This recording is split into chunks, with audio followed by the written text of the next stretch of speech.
We could know on Friday who won the juvenile court judge race, results that have been in limbo for about 15 months. Andrew Setter says the latest developments. Andrew?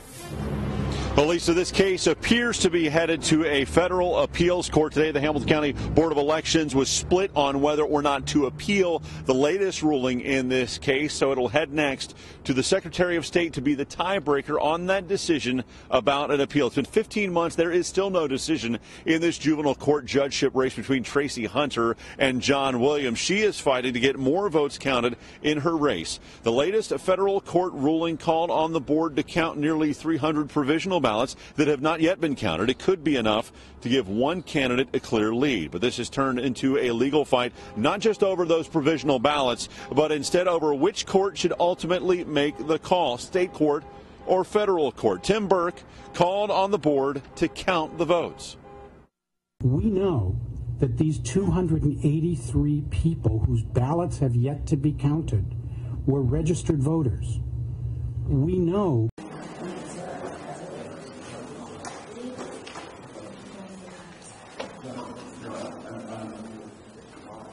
All right, everyone. Thanks for being here today. On Monday, the Hamilton County Board of Elections, the Republicans decided to appeal a federal court's order to count provisional ballots. Fortunately, Democrats on the Hamilton County Board of Elections stood strong and voted against this refusal to count legally cast votes. Secretary Houston now has to break the tie vote. We strongly urge the Secretary to vote no on going forward with any further appeals, clearing the way for these votes to finally be counted. Over a year ago, the Secretary voted to appeal an earlier order of the federal court to count ballots all the way to the United States Supreme Court. It was a waste of time then, and to do the same this time would create an additional long delay after voters in Ohio have already waited 14 months to have their votes counted. Secretary Houston has called for an end to confusion for voters during an important election year. Voting with the Republican board members to appeal this decision would create the very confusion he claims to want to avoid. Imagine if your vote from the 2010 election, if you can remember that far back, had not yet been counted. How would you feel? These people behind me know what that's like, and they don't want other Ohioans to have their rights in limbo. The lengths that the Republicans have gone to so far to keep from doing their job of counting votes have been astonishing. Last year, Representative Reese proposed a solution to the very problem just addressed by the court. Over a year ago, Secretary Houston called it a good start, and then did nothing to incorporate it into his suggestions to the legislature for reform. The legislature passed 2 election bills last year and did nothing to address this problem or incorporate Representative Reese's solution. Secretary Houston said that he wanted to reduce the number of provisional ballots. In fact, in his first election, the rate of casting provisional ballots increased dramatically over prior odd-year elections with similar turnouts. Secretary Houston said that electronic poll books would solve our problem with provisional ballots. In fact, the one county to use electronic poll books, Montgomery County, had unusually high rates of provisional voting this year and the highest rate of wrong precinct, right polling place rejections in the state. I don't like to single out that county because I know those election officials were searching for ways to make it better for voters. But we told Secretary Houston what needed to happen, and we were ignored. Just like Secretary Bruner told the Republicans what needed to happen and was ignored. And just like Representative Fenner and other legislative Democrats told the Republicans what needed to happen 6 years ago on House Bill 3 and were ignored. They refused to listen to what the real problems are and which solutions will work. Now the court has given guidance, and Ohio can treat provisional ballots fairly this fall instead of throwing out thousands of ballots over simple mistakes. The decision from the federal court tells a story that is easy to understand. Voters showed up to the polls, poll workers sometimes made errors in directing them where to vote, and as a result, voters' ballots were wrongly rejected. Nowhere in this case. Hi, I'm Donna Brazil. Vice Chair for Voter Registration and Participation here at the Democratic National Committee. The Voting Rights Act was passed in 1965 following decades of struggle to allow previously disenfranchised Americans to participate in the electoral process. When President Lyndon Johnson signed the Voting Rights Act, he said that voting is the lifeblood of our democracy. I was there back in 2007 when Congress approved and the President signed the reauthorization of the Voting Rights Act. This is a very important act. This is the lifeblood of our democracy. And we're going to continue to fight for the right of all citizens to participate in the electoral process. Please stay tuned to this important breaking news. Please join us in reforming our electoral system. And please continue to support the Voting Rights Act and all other laws that ensure that every American will continue to enjoy the blessing of freedom and liberty. Thank you. Voter registration. In 1984, when you ran for president, I know that your campaign registered over 1 million new voters. The Obama campaign and other Democratic campaigns since have focused very much on registering new voters. In Florida in particular, we're seeing the League of Women Voters get out of the voter registration gig. That is something that has been so non-controversial in modern political history. That's because of intimidation. I mean, if you do not in 2 days turn in the people who register to vote, you can be jailed. So they step back this time. We've been registering people in shopping center malls, in schools, in churches. We're moving toward democratizing the process. You know, we're fighting the war about democracy in Iraq, you know, if you will, and in Afghanistan, if you will. But here we are at this time trying to restrict the number of days, make voting more expensive and less accessible. This is a part of the anti-Barack Obama mania that's sweeping the country. These are the same people, you know, who Rachel and under Bush raised the debt limit 19 times, $4 trillion. Now it is the do-or-die issue for all of America, because this is not about raising the debt limit. This is about, in fact, another way to undermine this presidency. And we as a people, as a nation, ought to fight back.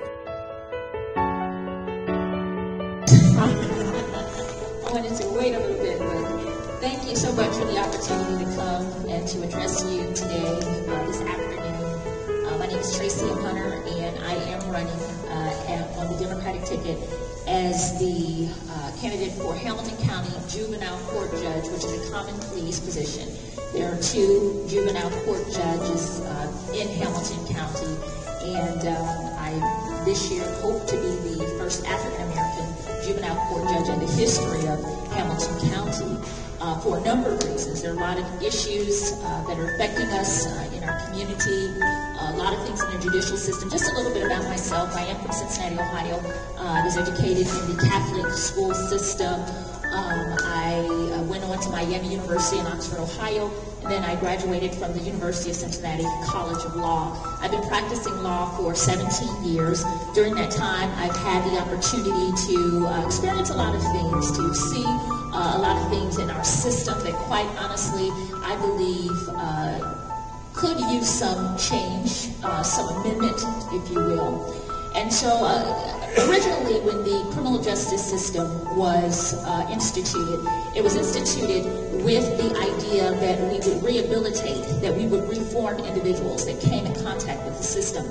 Unfortunately, over the course of time, probably because of the magnitude of criminal conduct that we've seen, not just here locally, but across the country, there's been a move more towards incarceration without a lot of focus on rehabilitation.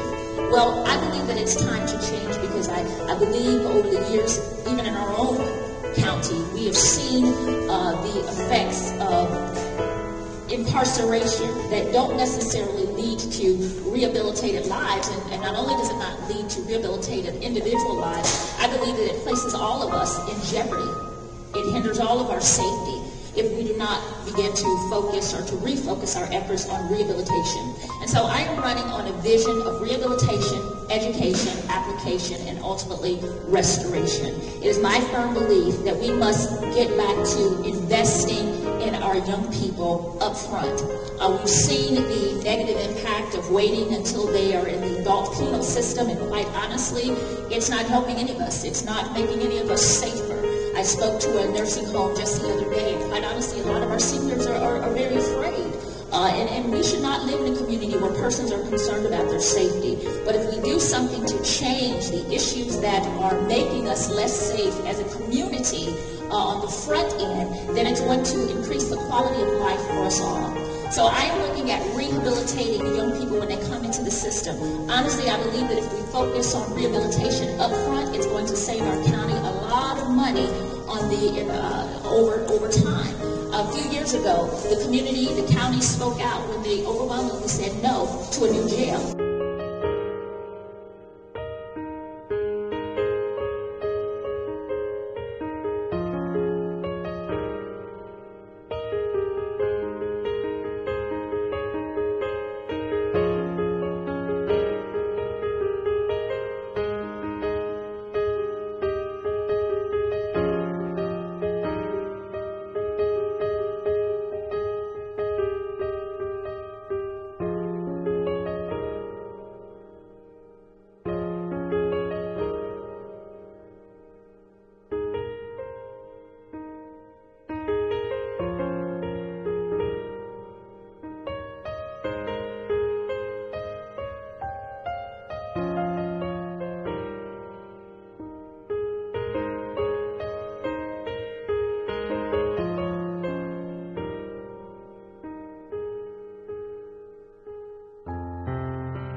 These truths to be self-evident, that all men are created equal,